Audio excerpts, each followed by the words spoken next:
Okay, so the first thing that I'm going to do before I jump into building my PowerPoint is I'm going to open up the notes that I've been taking for the last couple of weeks on this topic.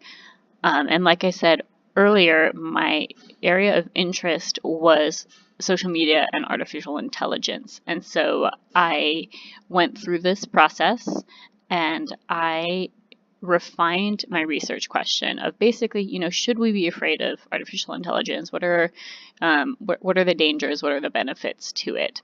And so I broke it down into 3 different ideas, and all of my notes are here. So what is artificial intelligence? What are the types, and by what criteria are they categorized? What are examples? How do I interact with artificial intelligence every day? And then what are some benefits or risks? And then from there, I have my notes. And I'm going to keep this tab open because I am going to refer back to it very often. When you first enter your PowerPoint, the first thing I did was title it. And you might notice when you're looking at this is that there's not a lot of formatting, there's not a lot of color. I'm not worried about it as a first draft. The only thing that I'm worried about right now is making sure that my notes are on my slides and that they make sense. And so I made my title slide with my research question kind of rephrased.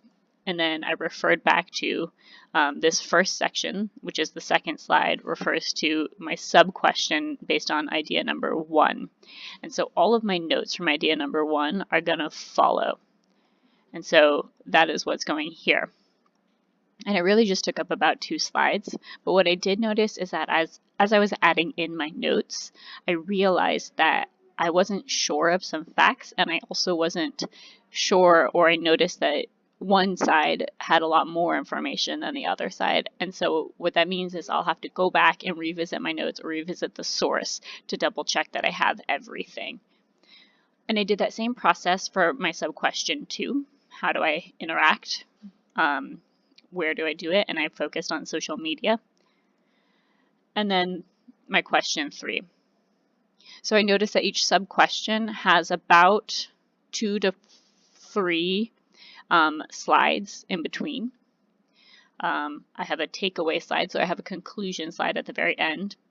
And then I end with my sources slide. Now these aren't in MLA format, so I'll have to reformat it because I just copied and pasted it from the research notes here.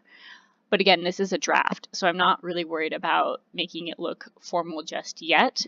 What I would do next is I would spell check it, and then I would go back and I would start to add in areas that I feel are a little sparse or that I'm not sure are accurate, such as here, and then this slide here as well too needs some more information.